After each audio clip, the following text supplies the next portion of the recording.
People often ask me what is the difference between Buddhism and Zen. And how I always answer them is I always say to them, well, Zen is Buddhism, but it's the original Buddhism.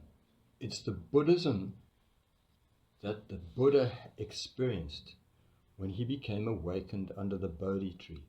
So now, what does that really mean?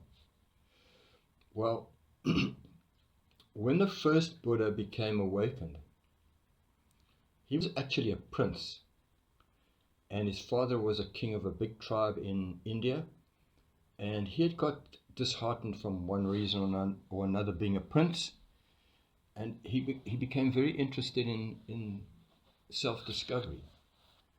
And I won't bore you with all the details of everything, but he went on this personal journey, and he studied with all these great mystics, and eventually he made this massive breakthrough.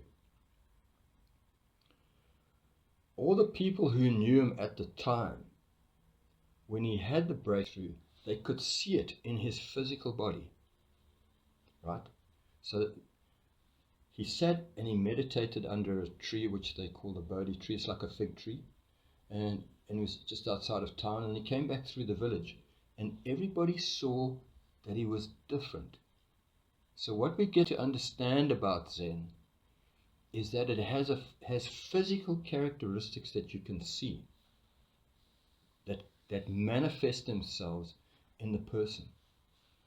And so it's not a case that he came walking in and said, listen, I've got a new philosophy to tell you. I've worked out something in my intellect, and I've reasoned through it, and I've come up to this decision. This is different. Something happened inside his body, and it was now showing itself on the outside of his body and inside of his body. And when people looked at him, they could see there was a difference. And so they came to him and they said, you're different. What happened to you? You look amazing. You know? And so he knew that something had happened because he could feel it. But he didn't know how he had got there. And so he tried to figure out, how do you tell somebody about what's happening inside of you? Because it's what was happening inside of him wasn't an intellectual breakthrough. It wasn't a suddenly he wised up about the world and the life. What actually happened is his entire system awakened. His physiology awakened. And when his physiology awakened, the whole of life felt different to him. And he suddenly started to pulse with inner peace and happiness. And it showed on his face, and it showed in his body. And people could see that he was happy. And they said, my God, you seem so happy. Why are you so happy? How did you get so happy? Because all of us, at the end of the day, we don't want to be calm. We want to be happy. And he was happy. And people wanted to know, how the heck did he get happy? And he didn't know. Because he was sitting underneath the tree, and he was sitting there in a state of desperation. Because he'd been training with people for about 12, 13 years, and he never made a breakthrough. He kind of learnt this, and he learnt this, and he learnt that, and he learnt this. But all the way through it, he was still unhappy. And one day he got so frustrated, he went and he sat under this tree, and he said to himself, I'm going to stay here until I make a breakthrough. And if I don't make a breakthrough, I'm going to starve to death. And that's it. And so basically, he put himself in a very challenging position. Now, a lot of people who want to go through processes of self-discovery are not really prepared to go all the way. They're not really prepared to do what it takes to make a massive breakthrough. That's been my experience. When it gets difficult, then they pull back and they say, there must be another easier way of doing this. Because this seems like it requires a lot of effort from me. Anyway, when the Buddha became awakened, in fact the word or the name Buddha means to be awakened. When everybody saw how happy he was, they came to him and they said, teach us how to be happy. And when he looked back at what he had gone through to get there, none of it seemed like it was really relevant to where he was today, at that moment.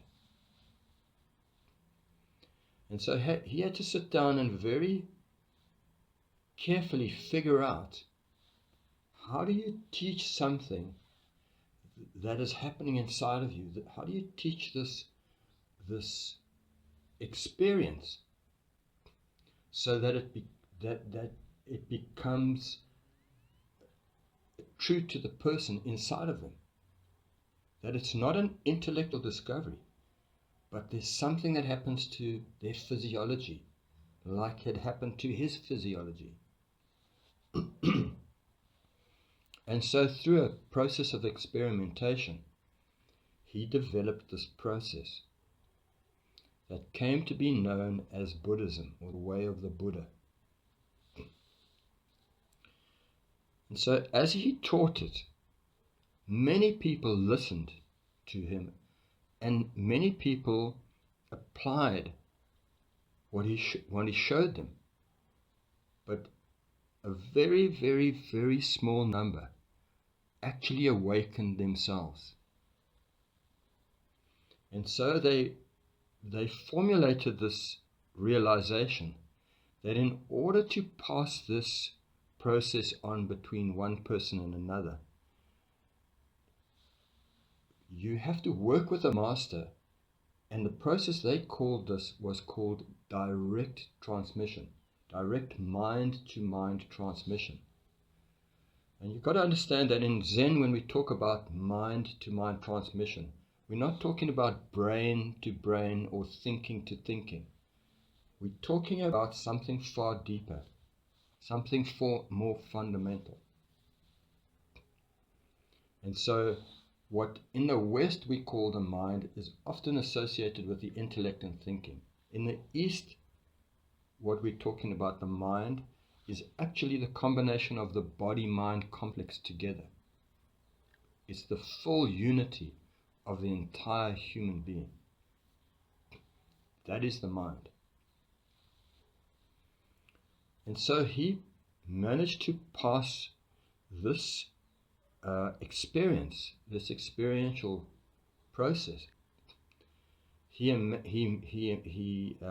managed to get a number of people to go through a series of practices or training, and they too were able to awaken.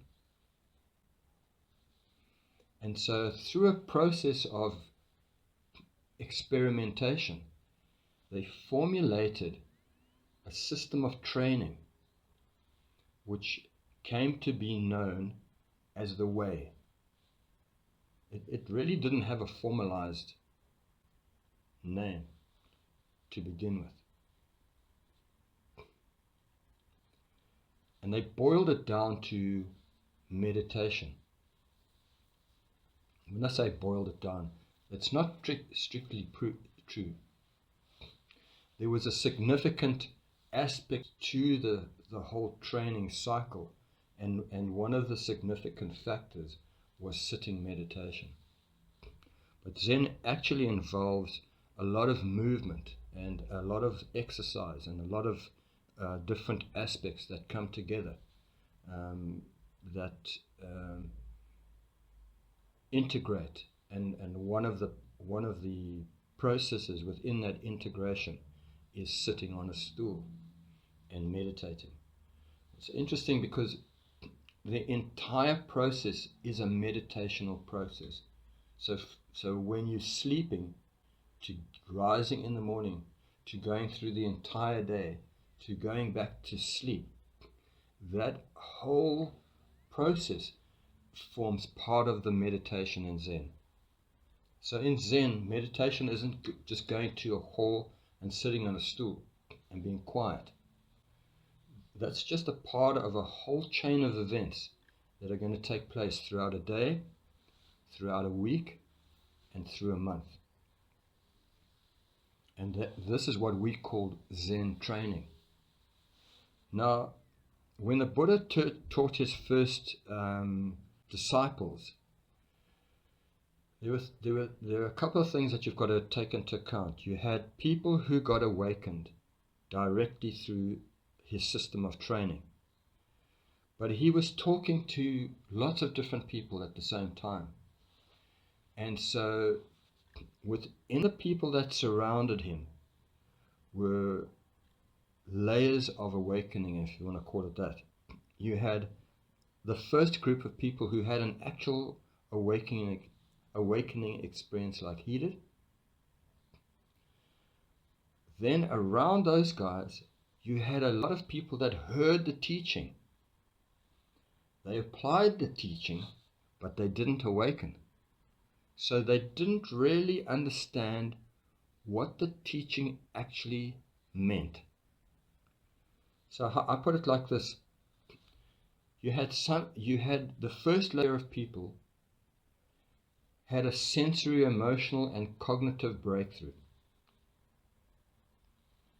The second layer of people had an intellectual and a philosophical understanding. And unfortunately, when the Buddha died, two branches of Buddhism began. There were those that had the actual experience, and then there were those that created the philosophy of the experience.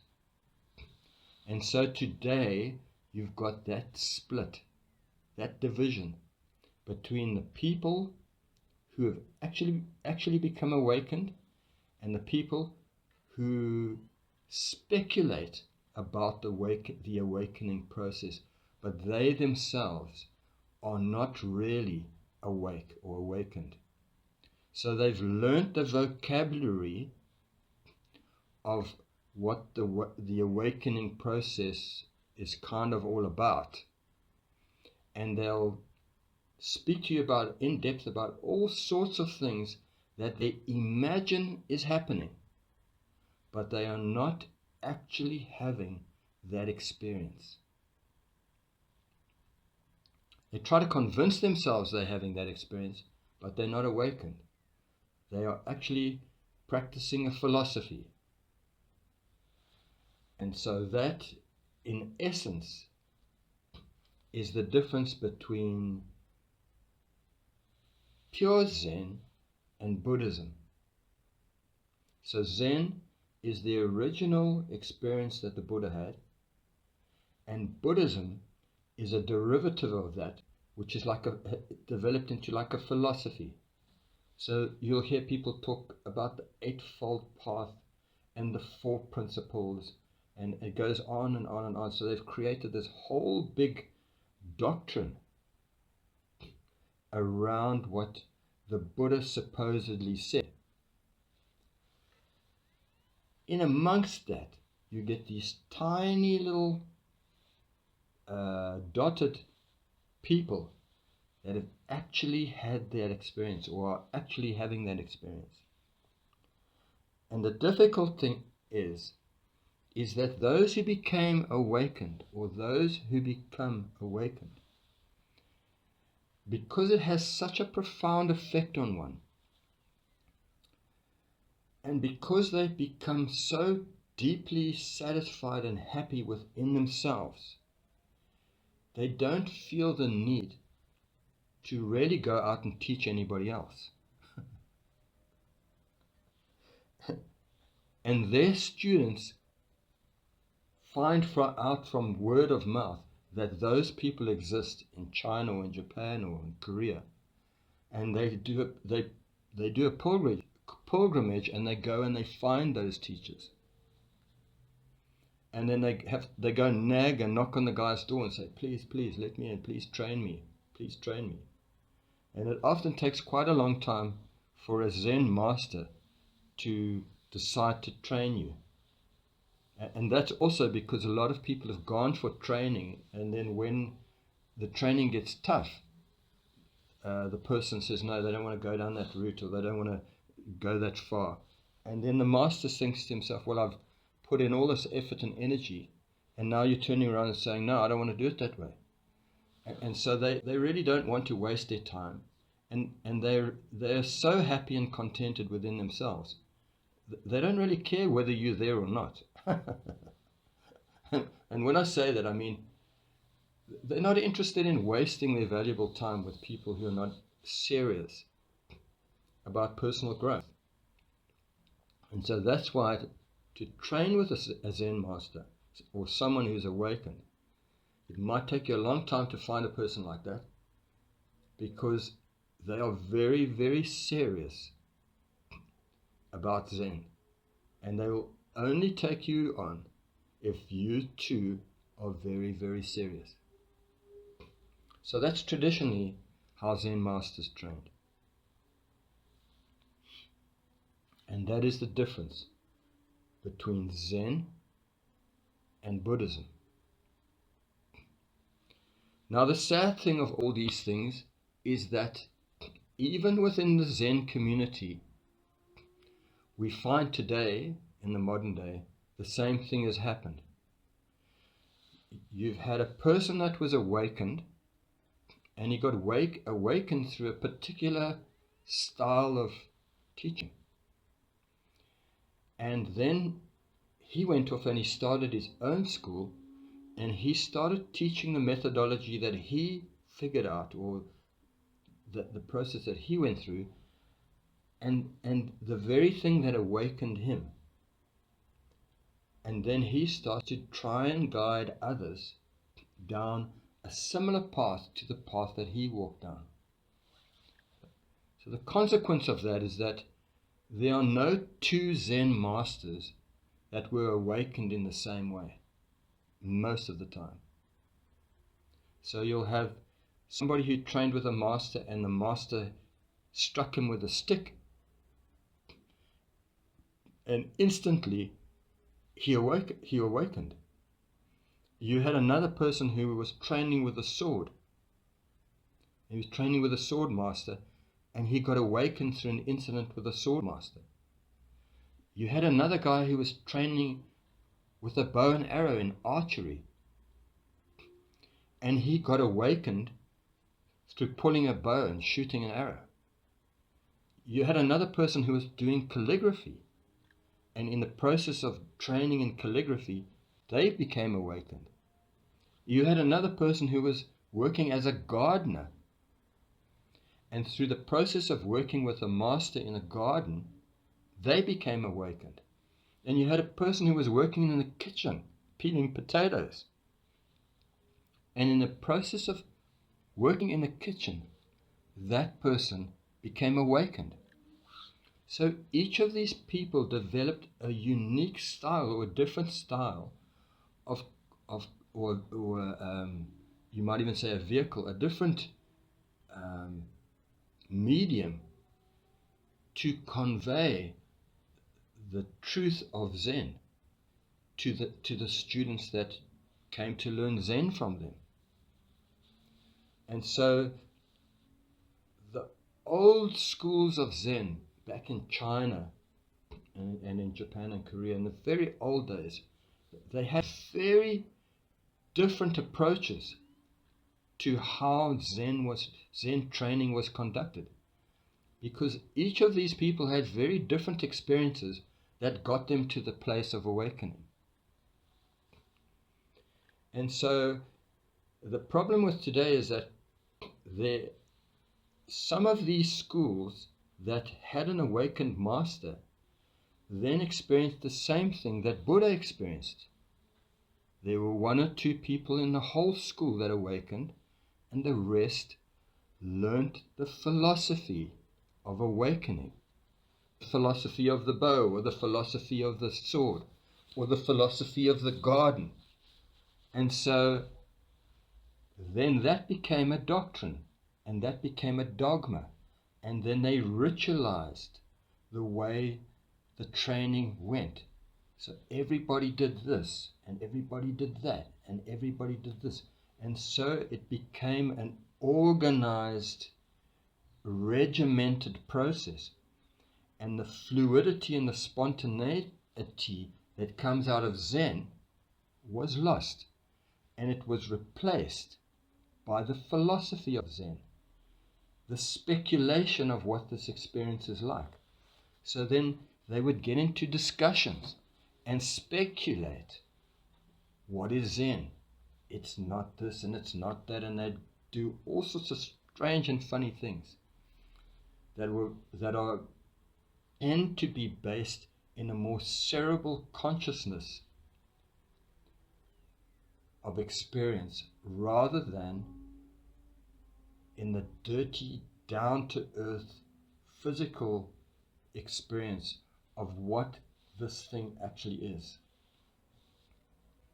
And so now when we talk about Zen, we have to be careful, because you've got the spontaneous, powerful, fluid, non-classical Zen, and then you have all these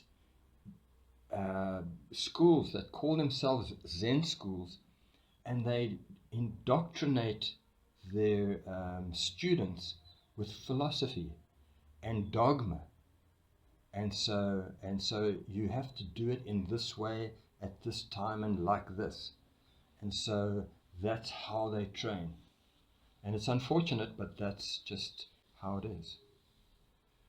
The last thing I wanted to mention to you is that the whole context in which Zen was born is martial arts.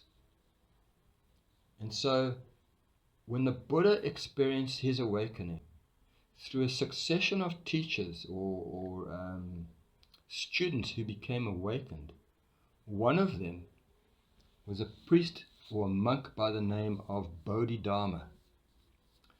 And interestingly enough, Bodhidharma was a Persian.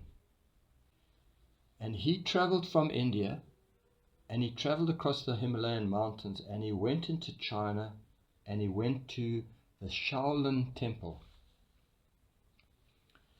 And through his association with the Taoist priests and the monks in Shaolin Temple,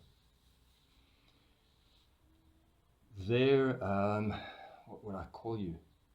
You could almost say experimentation, their interrelationship or their navigation between Buddhism and Taoism led to the birth of Zen, which is essentially led to the revitalization of the original spirit of Buddhism, which is Zen.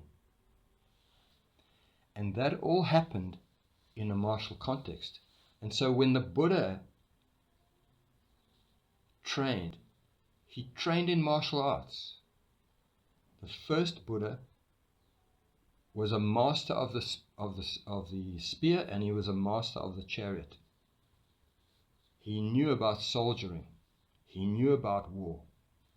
He also knew about diplomacy, because he was a prince. And these are all the things that he learnt when he was a prince. And all the monks of that day, they all learnt and trained in martial arts. The reason why they trained in martial arts is because when they traveled from one region to another, from one temple to another, they were attacked along the way. And so people had to learn some skill of self-defense to protect themselves. The great thing about martial arts is that it confronts you. You have to face something that's potentially going to hurt you. And so Buddhism and Zen in that day was very real for the people who practiced it, because they faced dangers when they traveled. real dangers. We go and train martial arts now and we walk down the street. We don't often get to experience somebody, might here and there. But in those days, they were traveling on mountainous trails and there weren't police and people like that to look after them. So they had to know how to use a staff or the various different tools that they carried to protect themselves. But the fact of the matter is that when somebody does attack you, you have to be able to be very in tune with yourself to be faced with those kinds of situations and not allow fear to override your ability to deal with them. But the point I wanted to make to you is that Zen came out of Shaolin Temple, and Shaolin Temple was a renowned place in China, and all the monks, not all of them, but they had a fraternity of monks there that acted as bodyguards, and the business merchants from China and India used to come to Shaolin Temple and hire the monks to protect them as they moved their goods between China and India. And so there's a very strong and powerful martial art component to Zen training. And unfortunately, the more westernized Buddhism became, the more that martial art component was separated from the Zen training or the Buddhist training itself.